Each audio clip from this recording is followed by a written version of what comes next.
तो exercise 13.2 start कर रहे हैं और इस एक्सरसाइज में आपसे आयतन से रिलेटेड क्वेश्चन पूछे जाएंगे। मतलब दो ठोस आकृतियां दे देगा। मान लो एक अर्धगोला दे दिया, एक शंकु दे दिया, है ना? उनको जोड़ करके एक तीसरी ठोस आकृति बन गई, है ना? एक शंकु और एक अर्धगोले को जोड़ करके हमने एक आकृति बना दी। आपसे कह देगा कि इस आकृति का आयतन बताओ, इस ठोस का आयतन बताओ।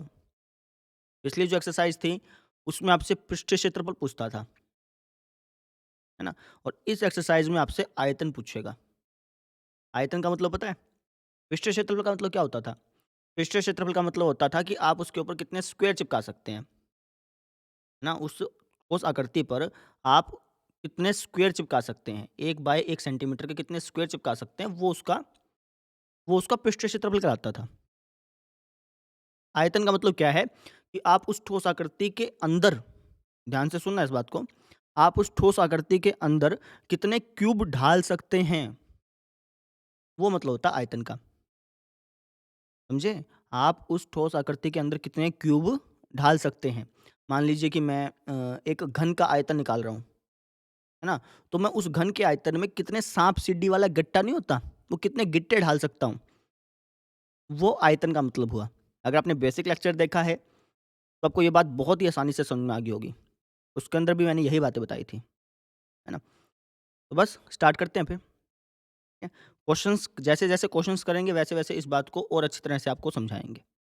ठीक है? क्वेश्चन नंबर फर्स्ट देखिए फिर आप। अच्छा, हर एक क्वेश्चन को पहले आप खुद पढ़िए, खुद ट्राई कीजिए, ना निकले तो देखिए। ठीक? फर्स्ट क्वेश्चन देखते हैं।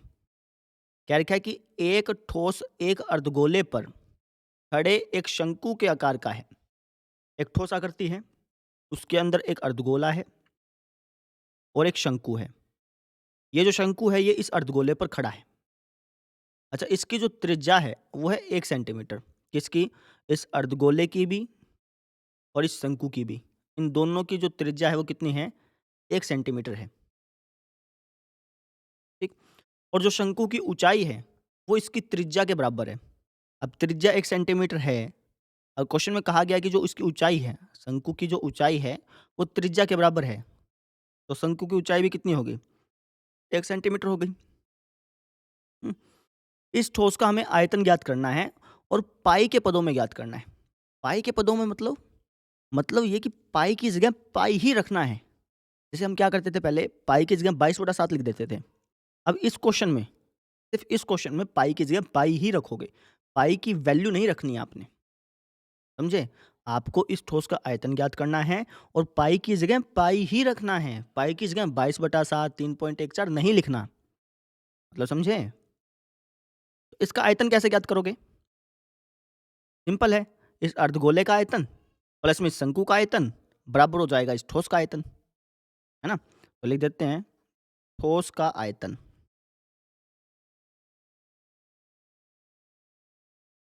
बराबर हो जाएगा शंकु का आयतन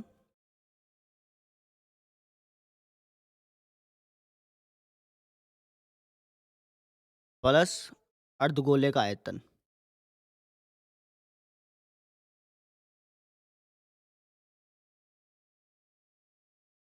समझे? शंकु के आयतन का सूत्र होता है 1/3 पाई आर स्क्वायर एच। ठीक है?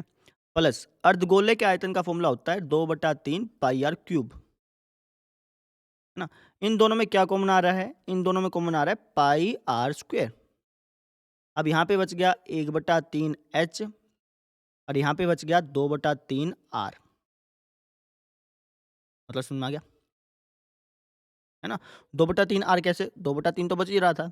अब मैंने पाई आर स्क्वायर को कॉमन लिया है। यहाँ पे पाई आर क्यूब था ना, तो 1 आर तो बचेगा। अब वैल्यू रख दो, आपका आंसर आ जाएगा। पाई की जगह पाई ही रखोगे, क्योंकि क्वेश्चन में क्या-क्या रखा है कि आपको आंसर निकालना है पाई की टर्म्स में, यानी पाई को पाई ही रखना है। आर कितना है आपका? 1, तो 1 का स्क्वायर हो गया। 1/3 एच कितना है? 1 है, प्लस 2/3 आर कितना है? 1 है। मैंने सिर्फ वैल्यू पुट कर दी। आगे सोल्व करें। ये हो जाएगा 1 का स्क्वायर 1 होता है। पाई की 1 से गुणा करोगे तो पाई आएगा, है ना? यहाँ पे हो गया 1/3 प्लस 2/3 3। इनकी 1 से गुणा करेंगे तो सेम ही आएगा। इसको फर्दर सोल्व करते हैं। पाई का पाई, इसका एलसीएम ले लो। एलसीएम आ गया 3, ऊपर आ गया 1 + 2। तो ये हो गया आपका पाई, 2 और 1 हो गया 3/3। 3 से 3 कट गया, आपका आंसर आ गया जी पाई। पाई क्या? पाई सेंटीमीटर क्यूब, क्योंकि आयतन जो होता है वो सेंटीमीटर क्यूब में मापा जाता है। क्यों भाई? क्योंकि आयतन का मतलब ही ये होता है। आयतन का मतलब क्या होता है कि उसके अंदर कितने क्यूब बन रहे हैं, है ना? इसलिए हम इसमें सेंटीमीटर क्यूब लिखते हैं। इसका मतलब क्या हो गया? विजुअलाइज़ करना चाहें तो पाई की वैल्यू कितनी होती है? 22/7 होती है। मतलब 3.14 समथिंग, है ना? लगभग-लगभग हमने 3 मान ली। इसका मतलब हो गया कि इसके अंदर, इस ठोस के अंदर लगभग-लगभग 3 या 3 से थोड़े से ज़्यादा, 3 या 3 से थोड़े से ज़्यादा क्यूब आएँगे, समझे? अगर मैं सांप-सीढ़ी वाला गिट्टा लूँ और इसके अंदर ढालने लग जाऊँ ना, तो इस आकृति के अंदर सिर्फ़ 3 गिट्टे आएँगे, 3 और इससे थोड़ा-सा ज़्यादा। मतलब समझ में आया? ये मतलब होता है आयतन का। बात समझ में आ गई ना? अच्छा, अब डिटेल लिखते हैं इसकी, चलो। डिटेल किस-किस की लिखनी है? हमें डिटेल लिखनी है शंकु की और अर्धगोले की। तो शंकु की लिख देते हैं। सबसे पहले हम लिख देते हैं शंकु की त्रिज्या, माने r, ठीक है? शंकु की त्रिज्या कितनी है? 1 सेंटीमीटर है जी। फिर आप लिखिए शंकु की ऊँचाई, मतलब h। शंकु की ऊँचाई कितनी है? ये भी 1 सेंटीमीटर है। फिर आप लिखिए अर्धगोले की डिटेल्स। अर्धगोले में तो सिर्फ़ त्रिज्या ही लिखी जाती है। तो अर्धगोले की त्रिज्या मतलब r, ये भी कितना है? 1 सेंटीमीटर। ध्यान दीजिए, अगर शंकु की त्रिज्या और अर्धगोले की त्रिज्या अलग-अलग होती ना, तो मैं r1 और r2 नाम देता। लेकिन चूँकि ये सेम है, इसलिए मैंने दोनों को r नाम दिया। तो इस तरीके से हमने क्वेश्चन को सोल्व करना है। आसान था। रिकैप कराएँ? देखिए, आपको एक ठोस आकृति दे रखी है, इसके अंदर एक अर्धगोला है, एक शंकु है। शंकु की जो त्रिज्या है, ऊँचाई है, ये सेम दे रखी है ना? हमें इस ठोस का आयतन ज्ञात करना था। आयतन का मतलब होता है कि इसके अंदर मैं कितने क्यूब ढाल सकता हूँ। आयतन किसके बराबर होगा? इस अर्धगोले के अंदर जितने क्यूब ढाल सकते हैं, मतलब अर्धगोले का आयतन, प्लस में इस शंकु के अंदर जितने क्यूब ढाल सकते हैं, प्लस शंकु का आयतन। इन दोनों को आयतनों को जोड़ देंगे और इस ठोस का आयतन आ जाएगा। बात समझ में आ गई? इस तरीके से हमने क्वेश्चन को सोल्व किया है। कर लेंगे? अब देखिए आप क्वेश्चन नंबर 2। इसको एक काम करो, पहले पढ़ लो। खुद ब खुद एक बार रीड कर लो, उसके बाद देखना आपको ज़्यादा समझ में आएगा। ठीक है? करो शाबाश।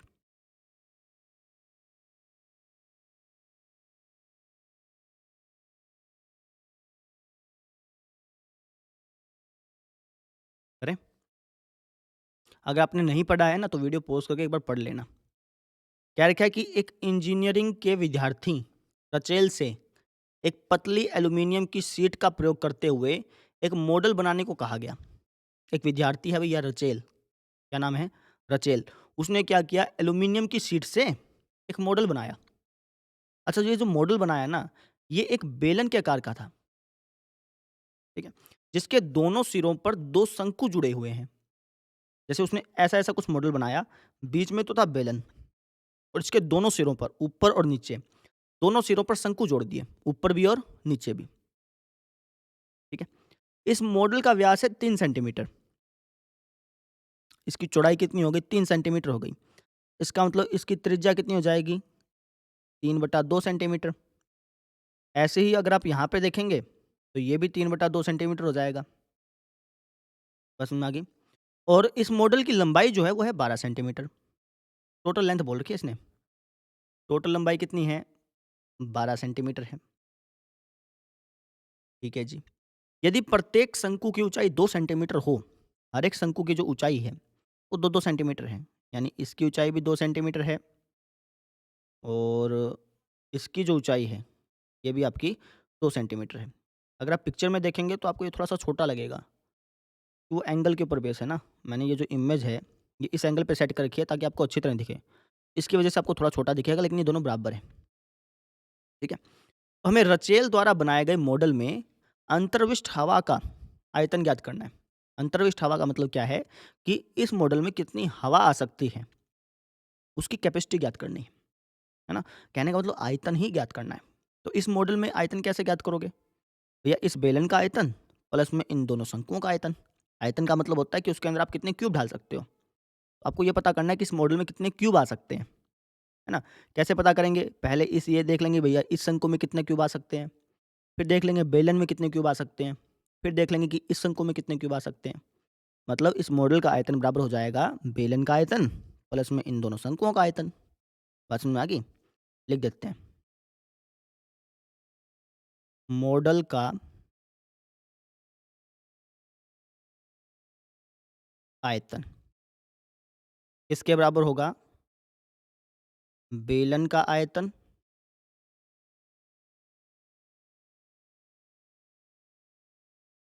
प्लस में 2 शंकुओं का आयतन, ठीक है?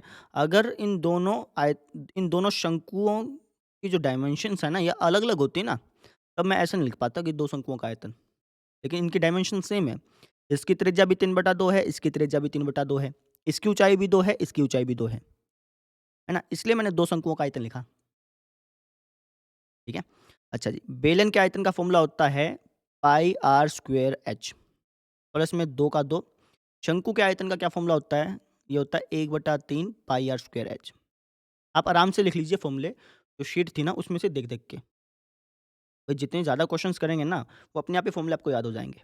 मैंने तो क्वेश्चंस कर रखे हैं, इसलिए मुझे पता है कि किसका क्या फ़ॉर्मूला है। ठीक है? अच्छा इन दोनों में क्या कॉमन आ रहा है? इन दोनों में कॉमन आ रहा है पाई आर स्क्वायर, सिर्फ़ पाई आर स्क्वायर। एच कॉमन नहीं आ रहा। क्यों? क्योंकि ये ऊँचाई है बेलन की और ये ऊँचाई है शंकु की। शंकु की ऊँचाई तो 2 है। और ये जो बेलन दिख रहा है आपको, इस बेलन की ऊँचाई अलग होगी। समझ रहे हैं? इसलिए मैंने एच कॉमन नहीं लिया। एक काम करता हूँ, इसमें H1 लिख देता हूँ, इसको H2 लिख देता हूँ, ताकि कन्फ्यूज़न ना हो। बात समझ में आ गई? अच्छा मुझे ये बताओ बेलन की ऊँचाई कितनी होगी? टोटल ऊँचाई कितनी है? 12। इसमें से 2 ये घटा दो, 10, 2 ये घटा दो, 8। इसकी ऊँचाई होगी आपकी 8 सेंटीमीटर। बात समझ में आ गई? इसलिए यहाँ पे H1 लिखो, यहाँ पे H2 लिखो। इन दोनों में से कॉमन ले लिया पाई आर स्क्वायर। यहाँ पे बच गया H1, यहाँ पे बच गया 2/3 H2। समझे? अब वैल्यू रखते हैं। तो पाई की वैल्यू 22/7, आर स्क्वायर, आर कितना अपना 3/2 है। अब इसका स्क्वायर करोगे तो ये हो जाएगा 3/2 इंटू 3/2। सेंटीमीटर जो है ना, जो सेंटीमीटर क्यूब है उसको हम लास्ट में लगा देंगे। H1 कितना है? H1 मतलब इस बेलन की ऊँचाई, ये है जी 8 प्लस में 2/3 H2, H2 क्या है? इस शंकु की ऊँचाई, शंकु की ऊँचाई कितनी है? 2। मैंने सिर्फ़ वैल्यू रख दी। इसको सोल्व करते हैं। ये हो जाएगा 22/7 गुणा में 3/2 गुणा में 3/2, ठीक है? ब्रैकेट, इसका आप एलसीएम ले लो। 3 एकम 3, 8 तिये 24 और ये हो गया 2 दूनी 4, 4 एकम 4। मैंने एलसीएम ले लिया भाई। तो ये आ गया आपका 22/7 इंटू 3/2 गुणा 3/2 इंटू 24 और 4 कितना हो गया? 28/3। ये हो गया 7 चौका 28, 2 दूनी 4, फिर 2 से 2 कट गया, है ना? 3 से 3 भी कट गया। ये जो काटने का काम होता है ना जिसमें हम कटिंग करते हैं, है ना? गुणा भाग करते हैं, ये आप अपने आप कीजिए। समझ गए? क्योंकि अगर आप अपने आप करेंगे तो एग्ज़ाम में दिक्कत नहीं आएगी। अगर आप देख के करेंगे तो फिर आपको प्रॉब्लम आएँगी। 22 तिया कितना हो गया? 66 सेंटीमीटर क्यूब लगा देते हैं, है ना? सेंटीमीटर क्यूब क्यों लगाया वो भी समझ लो। ये सेंटीमीटर में था, ये भी सेंटीमीटर में था, ये भी सेंटीमीटर में था। तो जब मल्टीप्लाई करोगे तो सेंटीमीटर क्यूब ही तो आएगा, इसलिए सेंटीमीटर क्यूब आया। दूसरा रीज़न कि आयतन है तो इसलिए सेंटीमीटर क्यूब लगाते हैं, वो भी बात सही है, ठीक है? तो ये आ गया हमारे मॉडल का आयतन, कितना आया? 66 सेंटीमीटर क्यूब। इसका मतलब ये हुआ कि अगर मैं इस मॉडल के अंदर 1 बाय 1 बाय 1 सेंटीमीटर के क्यूब ढालने लग जाऊँ, ध्यान दीजिएगा क्यूब, है ना? तो इसके अंदर मैं 66 क्यूब ढाल सकता हूँ या फिर आप समझने के लिए कह लो कि जो साँप-सीढ़ी के गिट्टे होते हैं ना, वो इसके अंदर 66 आ जाएँगे, समझे? अब डिटेल्स लिखते हैं चलिए। डिटेल में सबसे पहले हम डिटेल लिखेंगे बेलन की, और फिर शंकु की, है ना? उससे पहले आपको ये बताना पड़ेगा कि इस मॉडल की ऊँचाई कितनी थी? क्योंकि जब आप बेलन की ऊँचाई बताओगे तो आपको बताना पड़ेगा ना कि 12 में से मैंने 2 या 2 4 घटाए। तो सबसे पहले 12 तो बताना पड़ेगा, 12 है क्या? तो 12 है जी हमारी इस मॉडल की ऊँचाई। लिख देते हैं, मॉडल की ऊँचाई। मॉडल की ऊँचाई है जी हमारी 12 सेंटीमीटर, है ना? अब लिखेंगे हम शंकु के बारे में। शंकु की त्रिज्या, जिसको मैंने आर कहा है। शंकु की त्रिज्या कितनी है? ये है जी 3/2 सेंटीमीटर, है ना? शंकु की ऊँचाई, जिसे हमने किससे रिप्रेज़ेंट किया है? h2 से। h2 से रिप्रेज़ेंट किया है ना? ये हमारी कितनी है? 2 सेंटीमीटर। अब बेलन की बातें लिख लो। बेलन की ऊँचाई, जिसको मैंने किससे रिप्रेज़ेंट किया है? h1 से रिप्रेज़ेंट किया है। बेलन की ऊँचाई कितनी है? 8। कैसे आई? इस 12 में से 2 और 2 4 घटा दिया। इस बात को लिख देते हैं, 12 सेंटीमीटर तो पूरे मॉडल की ऊँचाई थी। इसमें से मैंने 2 इस शंकु की और 2 इस शंकु की ऊँचाई घटा दी। यानी टोटल 4 सेंटीमीटर घटा दिया। ये आ गया हमारा 8 सेंटीमीटर। समझे? अच्छा, एक डिटेल और भी लिखनी है आपको, बेलन की त्रिज्या भी लिखनी है। तो दोनों बातें लिखनी होती हैं। तो थोड़ी-सी जगह बनाऊँ मैं? आ जाएगा चलो। अब यहाँ लिखेंगे बेलन की त्रिज्या, हाँ, शंकु की त्रिज्या, शंकु की ऊँचाई लिख दी। अब बेलन की ऊँचाई, बेलन की त्रिज्या भी तो लिखोगे। इसको आर ही नाम देंगे क्योंकि इन दोनों की त्रिज्याएँ सेम थी। तो इस तरीके से आपने प्रॉपर डिटेल लिखनी है। हालाँकि ये मैंने बहुत छोटा-छोटा लिख दिया, लेकिन आप फिर भी समझ जाएँगे। समझ गए? रिकैप करा देता हूँ। हमें इस मॉडल का आयतन ज्ञात करना था। मॉडल का आयतन किसके बराबर होगा? बेलन का आयतन प्लस में 2 शंकुओं का आयतन। वो लिखा, तो हमने लगाई, वैल्यू पुट की, हमारा आंसर आ गया। कर लेंगे ना? अच्छा जी, अगला क्वेश्चन देखिए, क्वेश्चन नंबर 3।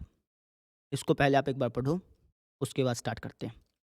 और ये इम्पोर्टेंट क्वेश्चन है, ठीक है? पढ़ लीजिए एक बार।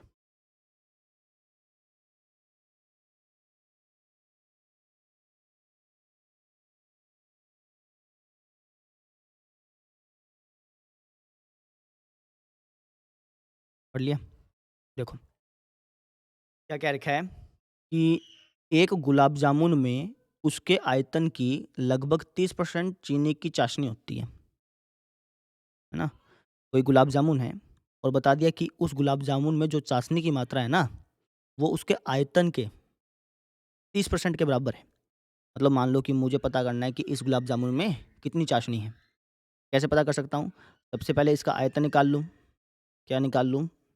आयतन, और इसका कर दूँ मैं 30%। 30% का मतलब होता है 30/100 से गुणा, है ना? ये क्या आएगी? आपकी चाशनी आ जाएगी, ठीक है? इसको हम कुछ ऐसा लिख देते हैं याद रखने के लिए।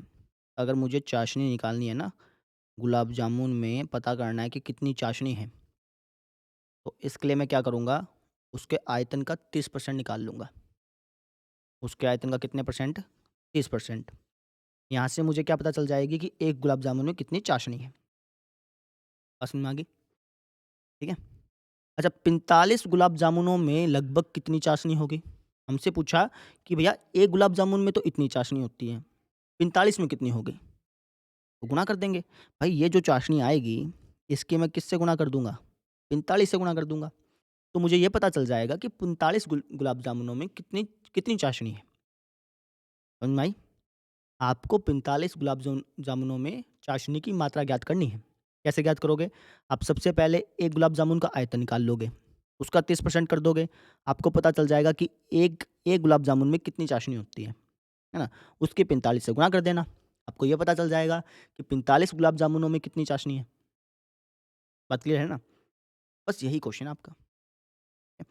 अच्छा, अब आगे क्या दिया कि प्रत्येक गुलाब जामुन एक बेलन के आकार का है, ठीक है जी, और जिसके दोनों दोनों सिरे जो हैं अर्धगोलाकार हैं।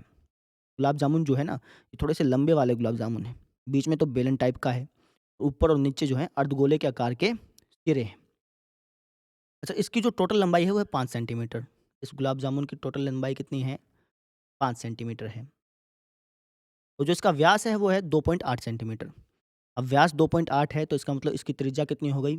1.4 सेंटीमीटर। इसी तरीके से ये भी कितना हो जाएगा? 1.4 सेंटीमीटर। अब मैंने आपको स्टार्टिंग के लेक्चर में बताया था कि जो अर्धगोला होता है ना, ये जो अर्धगोला है, इसकी त्रिज्या और इसकी ऊँचाई सेम होती है। यानी अगर ये 1.4 है, तो ये भी 1.4 होगा। ये 1.4 है, तो ये भी आपका 1.4 होगा। है ना? तो अब मैं इस बेलन की ऊँचाई बता सकता हूँ। बेलन की ऊँचाई कितनी हो जाएगी भैया? 5 थी टोटल, इसमें से 1.4 तो ये गया, 1.4 ये गया, तो मतलब 2.8 चल गया। 5 में से 1.4 और 1.4 मतलब 2.8, 2.8 चल गया, खत्म कर दिया।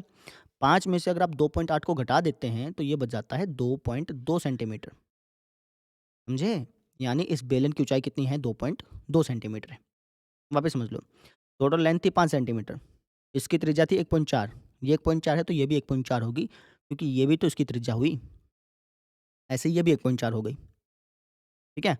हमने क्या किया, 5 में से 1.4 प्लस 1.4 यानी 2.8, 5 में से 2.8 को घटा दिया और वहाँ से हमारी बेलन की ऊँचाई आ गई। अब हम क्या करेंगे, इस गुलाब जामुन का आयतन ज्ञात करेंगे, है ना? आयतन के बाद उसके 30% उसका 30% निकाल लेंगे, ताकि हमें चाशनी पता चल जाए, एक गुलाब जामुन में कितनी चाशनी होती है। उसकी फिर 45 से गुना करके ये पता कर लेंगे कि इस डब्बे में, ये जो पूरा डब्बा है ना, जिसके अंदर 45 गुलाब जामुन है, इस डब्बे में कितने परसेंट चाशनी है, कितनी मात्रा में चाशनी है, ये मालूम कर लेंगे। परसेंटेज तो आपको दे रखी है। समझ में आई? वापस बताएँ? स्टेप नंबर 1, आपको एक गुलाब जामुन का आयतन निकालना है। स्टेप नंबर 2, उसका 30% निकालना है, ताकि चाशनी पता चल जाए। स्टेप नंबर 3, आपको 45 से मल्टीप्लाई करनी है, ताकि आपको ये पता चल जाए कि 45 गुलाब जामुनों में कितनी चाशनी होगी। बात क्लियर होगी ना? करें स्टार्ट? देखिए, एक काम कीजिए, पहले तो वीडियो को पॉज़ करके एक बार खुद ब खुद ट्राई कीजिए। सारी बातें तो मैंने बता ही दी। एक बार कैलकुलेशन खुद कीजिए और उसके बाद भी ना समझ में आए, ना 2-3 बार ट्राई करना, कभी आप एक ही ट्राई करके देखो। 2-3 बार ट्राई करने के बाद भी ना समझ में आए, ना निकले, तो आप देखिएगा आपको ज़्यादा अच्छी तरह से समझ में आएगा। मैं यहाँ से स्टार्ट कर देता हूँ। सबसे पहले हम लिख देंगे गुलाब जामुन का आयतन। सबसे पहला स्टेप तो यही है ना कि आप आयतन निकाल लेंगे। गुलाब जामुन का आयतन। गुलाब जामुन का आयतन किसके बराबर होगा भैया? ये बराबर होगा बेलन का आयतन प्लस में 2 अर्धगोलों का आयतन। लिख देते हैं, बेलन का आयतन प्लस में 2 अर्धगोलों का आयतन। बात क्लियर है? ठीक है। अच्छा जी, बेलन के आयतन का फ़ॉर्मूला होता है पाई आर स्क्वायर एच प्लस में 2 का 2। अर्धगोलों के आयतन का फ़ॉर्मूला क्या होता है? 2/3 पाई आर क्यूब, है ना? इन दोनों में क्या कॉमन आ गया? पाई आर स्क्वायर कॉमन आ गया। यहाँ पे बच गया एच, यहाँ पे क्या बच गया? 4/3 आर।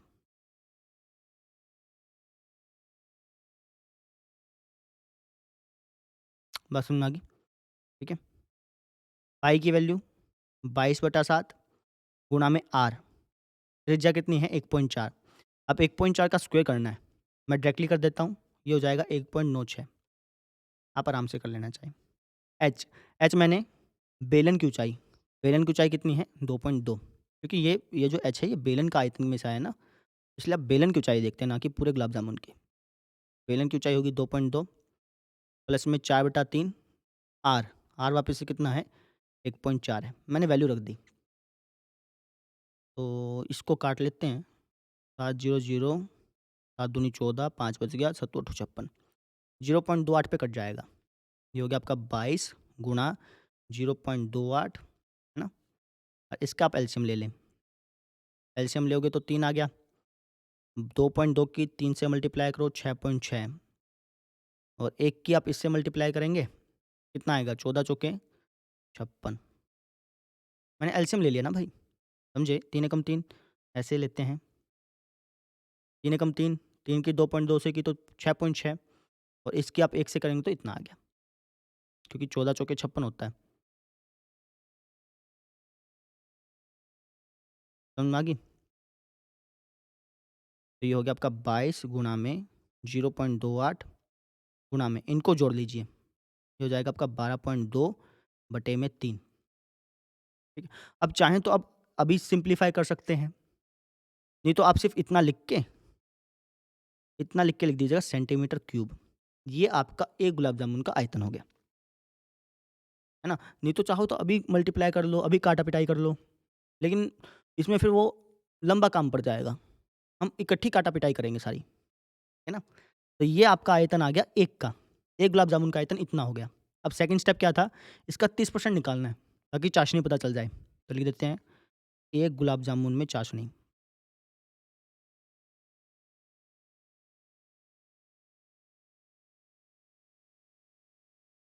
गुलाब जामुन में चाशनी की मात्रा कैसे पता करेंगे? जो उसका आयतन है ना, उसका 30% कर लेंगे। आयतन हमारा ये था 22 गुणा 0.28 गुणा में 12.2/3, है ना? सेंटीमीटर क्यूब बाद में लगाएँगे। इसका कितना? 30%। ये आपका क्या हो गया? 1 गुलाब जामुन में चाशनी की मात्रा हो गई। इसको अभी मैं सोल्व नहीं कर रहा हूँ, अभी काटा-पिटाई नहीं कर रहा हूँ, इकट्ठी करूँगा मैं। यहाँ तक बात क्लियर होगी। हमने क्या किया, सबसे पहले 1 गुलाब जामुन का आयतन ज्ञात किया, उसके बाद उसमें जो चाशनी की मात्रा है, उसको ज्ञात कर लिया। अब मैं क्या करूँगा, 45 गुलाब जामुनों में चाशनी निकाल लूँगा और फिर इसके बाद काटे-पिटाई करेंगे। 45 गुलाब जामुन में चाशनी कितनी हो जाएगी? तो 1 की चाशनी आई है, इसकी 45 से गुणा कर लो। 1 की चाशनी यही आई है ना? यही आई है 1 की चाशनी, इसकी मैं किससे गुणा कर लूँगा? 45 से। समझे कि नहीं? हमने 1 का आयतन निकाला, उसमें चाशनी की मात्रा निकाल ली, फिर उसकी 45 से मल्टीप्लाई कर दी। अब मैं काटा-पिटाई कर लूँगा। बात समझ में आ गई ना? 0 से 0 काट लो, और क्या कट रहा है? 3 से 3 कट रहा है, और अपने आप काटिए, आपको ज़्यादा समझ में आएगा। मेरा देखेंगे तो फिर समझ नहीं आएगा। 5 दूनी 10, 5 निमा 45, 2 से कट जाएगा, 2 छके 12, 2 एकम 2, सिर्फ़ ये बच गया आपका। इनकी आपको मल्टीप्लाई करानी है। 22 की 0.28 से कराइए, उसकी 6.1 से कराइए, है ना? आपका आंसर आ जाएगा। करा दें? अपने आप कराइएगा भैया। मैं बार-बार कह रहा हूँ और ये बात कइयों को अच्छी नहीं लगती, लेकिन फिर भी आपके भले के लिए है।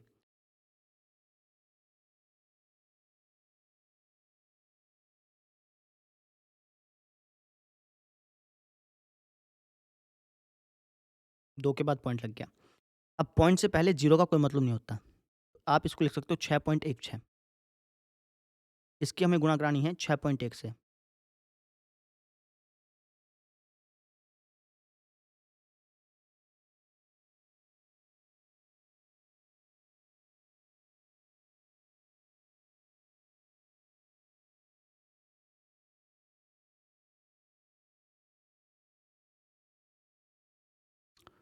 मिस्टेक तो नहीं कर दी मैंने?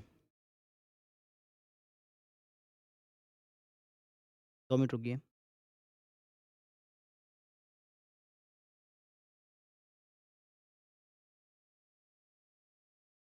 ठीक है कि कोई दिक्कत नहीं है। अब इसकी मुझे 9 से भी मल्टीप्लाई करानी है, 9 भी बचा हुआ है भैया।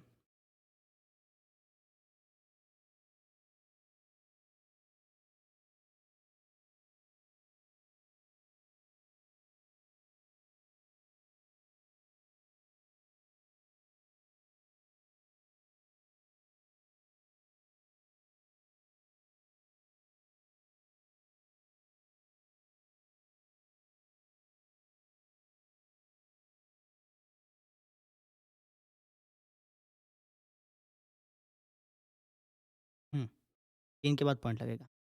जब आप मल्टीप्लाई कराएँगे तो आपका आंसर आ जाएगा 338.184 सेंटीमीटर क्यूब। ये आपका 45 गुलाब जामुनों में चाशनी की मात्रा आ गई, है ना? अब ये जो है ना, ये लगभग-लगभग किसके बराबर हो गया? 338 सेंटीमीटर क्यूब के बराबर हो गया, ठीक है? नहीं तो आप यहाँ तक छोड़ के आएँ तब भी ठीक है, लेकिन जो आपकी एनसीईआरटी बुक है उसमें ये आंसर दे रखा है, और उन्होंने भी बिल्कुल सही करा। क्यों? क्योंकि क्वेश्चन में कहा गया था, देखिए 45 गुलाब जामुनों में लगभग कितनी चाशनी होगी? लगभग पूछी गई थी ना, तो इसलिए उन्होंने क्या किया, इसको इग्नोर करके सिर्फ़ इतना लिख दिया। आप चाहे यहाँ तक छोड़ आएँ, चाहे यहाँ तक छोड़ आएँ, आपका आंसर बिल्कुल सही माना जाएगा। समझ में आ गई? आपको एक बार आंसर चेक करा देता हूँ, साथ-साथ मैं भी चेक कर लेता हूँ। ठीक है, बिल्कुल, 338 सेंटीमीटर क्यूब। पिछले वाले का आंसर आया था 66 सेंटीमीटर क्यूब और पहले वाले का आया था पाई सेंटीमीटर क्यूब। यानी हमारे तीनों आंसर बिल्कुल सही हैं। इस तरीके से आपको ये क्वेश्चन्स करने थे। रिकैप करा देता हूँ। हमें ये पता करना था कि भैया 45 गुलाब जामुनों में कितनी चाशनी होगी। तो सबसे पहले हमने 1 की चाशनी पता की। चाशनी पता करने के लिए क्वेश्चन में क्या कहा था कि जो चाशनी है वो उसके आयतन की 30% होती है। तो हमने सबसे पहले 1 का आयतन निकाला, उसका 30% किया, चाशनी पता चली, उस चाशनी को 45 से गुणा किया, आंसर आ गया। समझ में आ गई? अब डिटेल लिखनी बाकी है, डिटेल लिख देते हैं। किस-किसकी लिखनी है? बेलन की और अर्धगोले की। तो सबसे पहले बेलन की लिख देता हूँ। अच्छा, बेलन से पहले, बेलन की डिटेल लिखने से पहले आप ये बताइएगा कि इस गुलाब जामुन की टोटल हाइट कितनी है? लिख देते हैं गुलाब जामुन की ऊँचाई।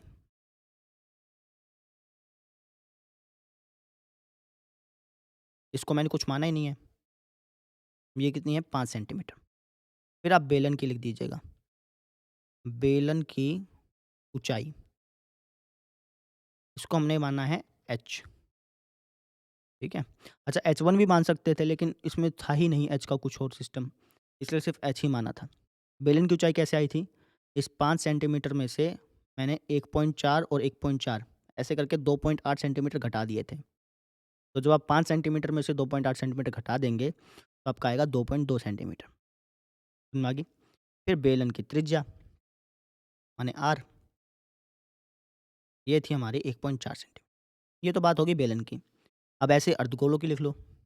अर्धगोले में तो सिर्फ़ उसकी त्रिज्या लिखी जाती है, उसकी ऊँचाई नहीं लिखते हैं, क्योंकि अर्धगोले की ऊँचाई और त्रिज्या सेम होती है ना, तो सिर्फ़ त्रिज्या लिखी जाती है और जिसको मैं ऊँचाई बोल रहा हूँ, इसको आप अर्धगोले की ऊँचाई नहीं बोलते हैं, इसको त्रिज्या ही बोला जाता है, ठीक है?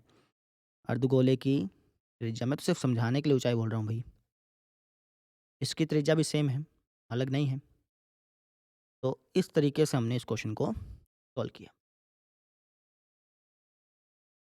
कर लेंगे, आसान ही था, एक बार वापस ट्राई कर लेना। इस तरीके से हमने 3 क्वेश्चन सॉल्व कर लिए, बाकी के क्वेश्चन कल करेंगे, ठीक है? तो कल मिलते हैं फिर। Thank you.